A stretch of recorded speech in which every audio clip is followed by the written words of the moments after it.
Hi everyone, this is Elias Martin from Collecting Japanese Prints. Welcome to Woodblock Wednesday, where every Wednesday we get together and discuss Japanese art and history.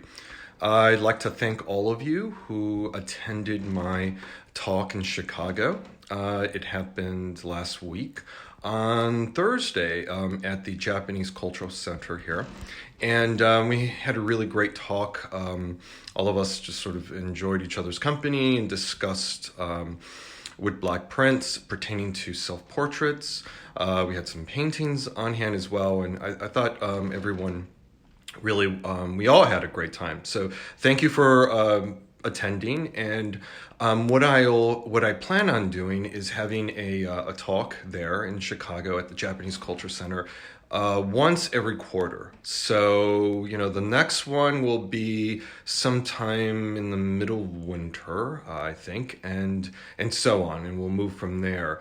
And I still haven't figured out what the topic will be, but there was such a great response to portraits, particularly male portraits, partly because in Japanese prints, it's the bijinga genre, or the genre of beautiful women, that gets a lot of attention. So prints by Utamaro from the ukiyo-e period, or prints by Goyo in the Shinagawa movement. Yeah, those are the artists that you think of, or Shinsui, Katando, and rightly so. Those are amazing prints. But a lot of attention, because those prints get a lot of attention, a lot of collectors or a lot of institutions forget about the male portraits, particularly the ones done in the 20th century, which I think are most compelling. And so I'm thinking of doing a seminar on those. And so we'll see what develops. So I'll keep you posted. And of course, check my website, collectingjapaneseprints.com, for more information on upcoming exhibitions and, of course, my seminars. And so for today's talk, I thought I'd kind of continue the conversation of male portraits, but in a little different way. What I pulled together are two designs, 20th century designs of kabuki actors. So some of you are familiar with the work of Toyokuni III, Kunisada, who was very prolific in the Edo period. And, those are the ones you probably see floating around the most. Of course, during the Meiji period, you see a lot of kunichikas. And so these are portraits of kabuki actors. And these prints pretty much follow that, except they're done in the 20th century with a 20th century aesthetic. And, I'll get into that when we look at the prints. So without further ado, let's go to the table and have a look.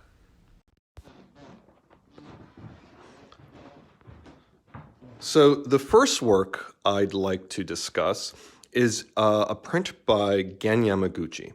And, I've discussed Gen Yamaguchi's work in the past, and he'll pop up here and there in our future talks.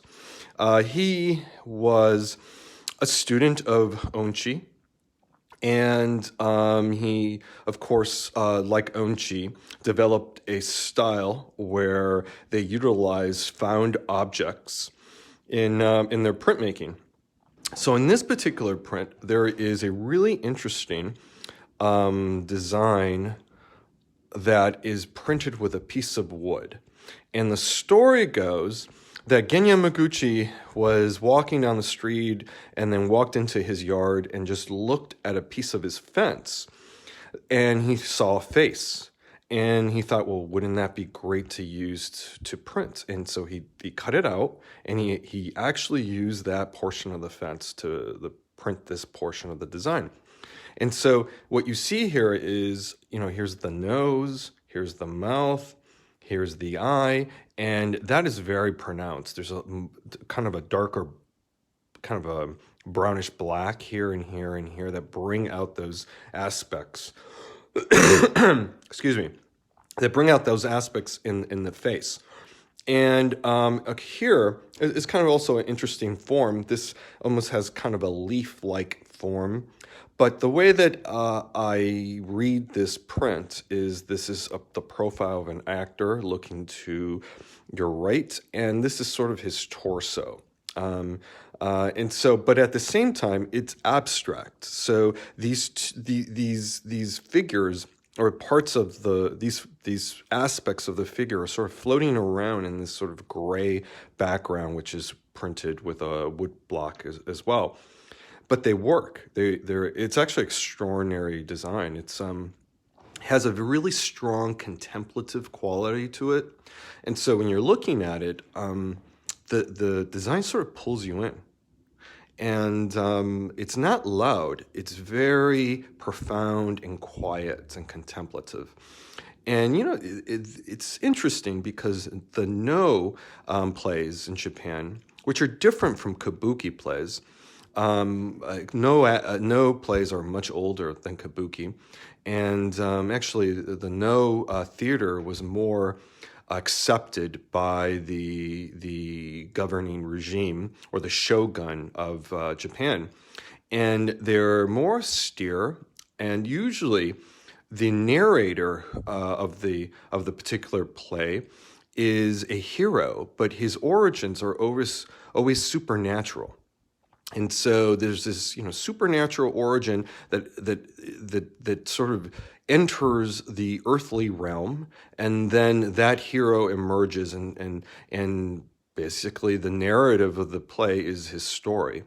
And so what's interesting here is you kind of get a sense of that supernatural quality, that earthly bound sort of spirit. So you see, obviously there's this piece of wood, but this face that comes through the wood, that speaks to that in some ways.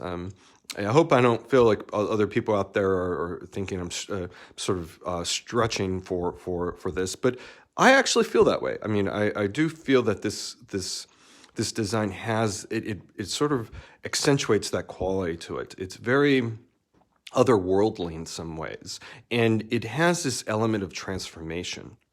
Because at first blush, of course, these are organic elements. As I said, this kind of looks like a leaf with the wood grain everywhere, really. And then this face sort of emerges as more as you look at it. So, it's really quite powerful. This is considered Gen Yamaguchi's masterpiece, and I show a lot of works in these Woodblock Wednesdays, and a lot of them I call masterpieces because they are. And in today's talk, we'll be focusing on two that are very much masterpieces, and by two different artists that knew each other and were part of the same circle. So again, Gen Yamaguchi, sort of a student of Onchi or an associate of Onchi's, and who worked in abstraction with found materials. So now I'm going to zoom in so you can enjoy the print.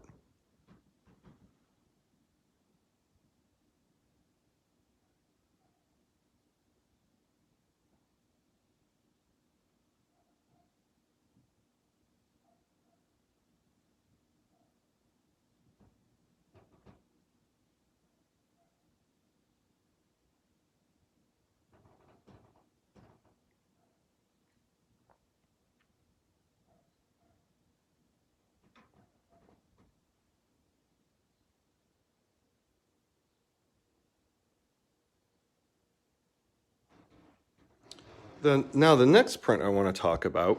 So I also want to step back so you could see how large this print is. The width of my table is maybe 3.5 feet, 4 feet wide. So this is a very long print, and it's really striking also because of its size.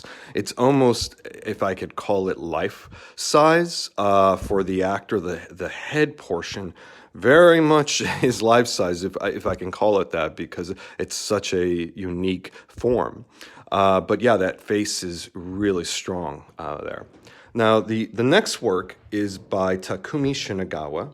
He was also an associate of Onchi's. And he did woodblock printmaking around the time of Onshi and certainly afterwards. He had a very long life. And so I think he lived to be 102 or 3 years old. He died in 2000, I think 1 or 2. So I mean, he lived a long time. But despite his longevity, he didn't actually produce that many prints, particularly I mean, there are a lot of designs he produced, but they're in low numbers.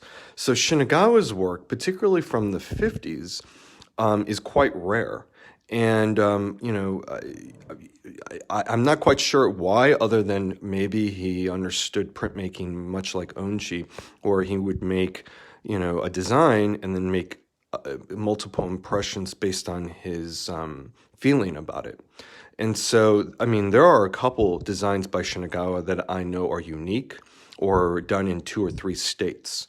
So that was very Onshi-like. And so in this case, this particular print is of a kabuki actor. It's titled Kabuki Actor. On this particular impression, there's no title.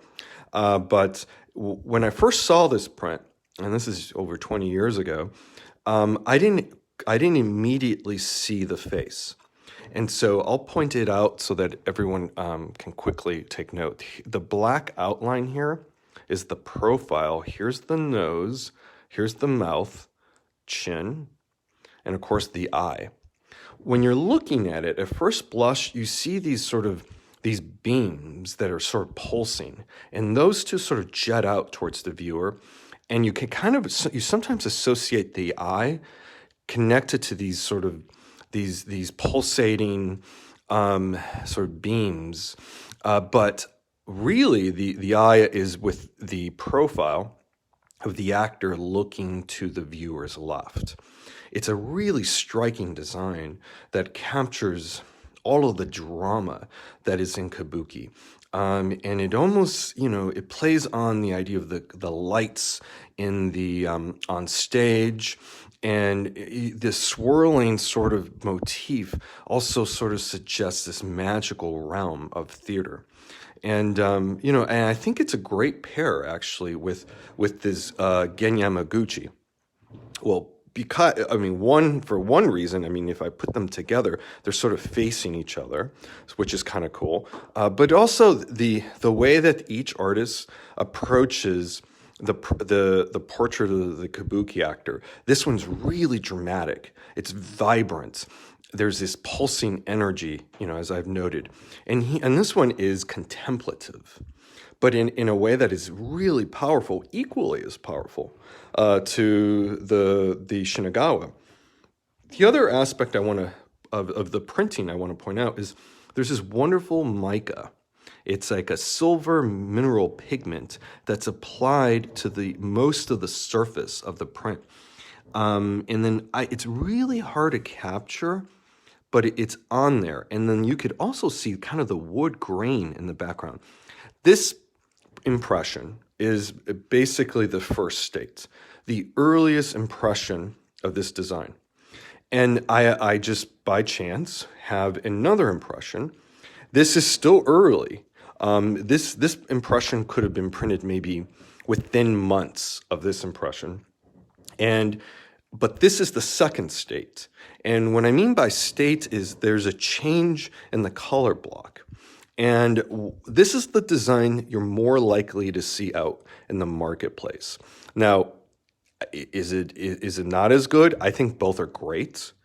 And I have both here. So, but they're different. And, one of the things I like to do in these Woodblock Wednesday talks is show different states, so that you could see what's out there, what was done originally by the artist, and then how the artists changed some of the designs or the printing processes. So in this design, the palette is a little bit more muted. Now, you still see a purple here, but it's not a vibrant purple that's almost electric with this blue. The colors here are really arresting. And on this one, the emphasis is different. This one's more contemplative, It's really neat in its own way, and this print displays a feeling that this one does not, and it works for this impression as well, which is fantastic.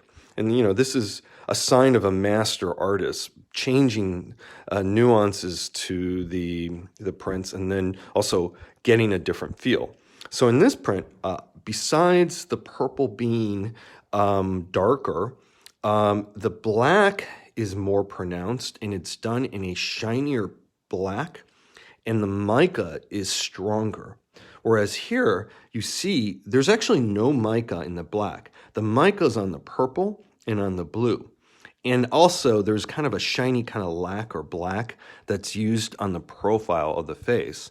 This black is an entirely different black than this one. And the mica on here, this reminds me of Andy Warhol's prints, where he would add like that diamond dust on designs, and this black has a sheen with this mica, which is really cool. Very, very nice. And I'll just kind of zoom by so that you could kind of see, zoom closer to the print, and you see the nuances on this print. The gray of these two striking sort of beams is more pronounced because everything else is muted. So it's really interesting to see.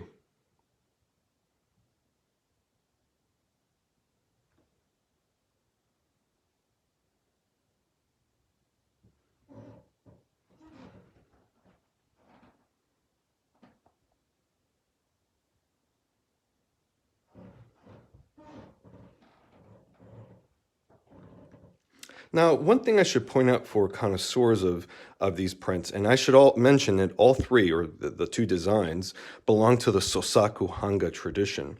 So these are artists producing their own prints. They're their own designs. They carved their own blocks, and they printed their own prints. So all three were done by the artists themselves. One of the areas of connoisseurship is seeing signatures and being able to identify them based on when the print was printed. So you can date things just based on the signature style. And on this particular print, his signature, he basically printed his signature out. And the way that's done, that was only done in the 50s and 60s. He later developed a cursive signature, and he reprinted certain designs with the cursive signature. So if you see an early work like this, but in a cursive signature, it was printed later. Now, this earlier state, the first state of this design, you'll see that the signature varies just a bit. It's a little bit more tentative. He's kind of really working hard on writing his signature here. And that's because most Japanese didn't sign their names. This is a Western thing that they started doing so that, their prints, when they were selling them to the Westerners were used to seeing signatures instead of just chops or seals. And so the Japanese artists had to learn how to write their names in a Western way. And so later, as I said, in the 60s, he developed a very distinct cursive signature, which he kept for the duration of his life. So these early works show you the signature that you need to see on the early printed works.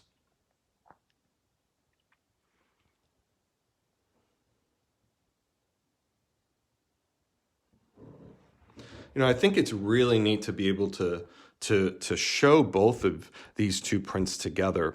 There aren't that many collectors or dealers who point out the differences, and the reason why is just there aren't that many of these prints around. It's quite frankly, though they're 20th century designs. In some cases, some of these 20th century prints are more rare than an Utamaro or a Toyokuni because they were never produced in great quantities.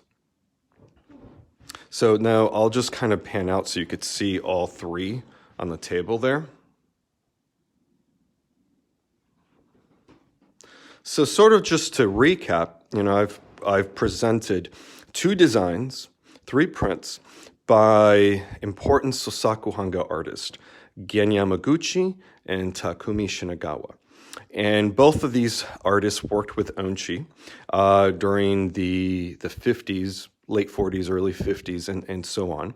And both artists worked in abstraction. And these two prints, though both artists work in abstraction, these two prints actually show a representational subject, albeit, through the prism or a filter of an aesthetic that is more in line with abstraction. They're still representational, but they're done stylistically consistent with their influences. So in this case, Shinagawa was really influenced by Onchi, as I mentioned, but also Picasso. And so you could kind of see Picasso's influence in the way that it's fragmented and portions of the design are cut up. Not necessarily cubist per se, but somewhat. And then this influence of these beams that interplay with the profile almost give it a sense that there's two faces at work here. And that's really successful for an actor portrait, because it really reflects the changing nature of the drama, the kabuki play on stage. But it also pays homage to Picasso, where he was able to include 2, 3 faces of the same person that convey different emotions at the same time. So there is that element in this print. And in this print, as I mentioned, and for all of you, I just want to say hi. I see all these people joining right now, the conversation. I encourage you to watch the beginning of the video where we really discuss in depth the 3 designs. But in this design, again, we get a sense of it's essentially something that's natural, but then there's this really wonderful contemplative, almost supernatural quality coming through. It's this face that just seems to emanate out of wood that is the most natural element for these woodblock print artists. It is just profound, the sort of the presence of this print. So I'll step back again so you could see the size of these works. And of course, if you have any questions about any of these prints or any of the topics that we've discussed in Woodblock Wednesday, feel free to private message me. Here, come back. So feel free to private message me if you have any questions or do you have any ideas on future talks. I would love to integrate your suggestions or ideas. I like to mix it up and include artists that either are well known but are also artists whose work hasn't been seen because they're usually very rare and in private hands. And I have access to private collections as well as work that I sell. And one of the Shinagawa prints that we looked at today is actually available for sale on my website. But so there's a lot of information there as well. So if you're interested in reference books or just Japanese prints, you could read up a lot about your favorite artist or the prints that I have for sale. So I want to thank all of you for joining me today on Woodblock Wednesday, and I encourage you all to look at my other videos which are archived on my website. And thanks again for joining me, and I'll see you next week.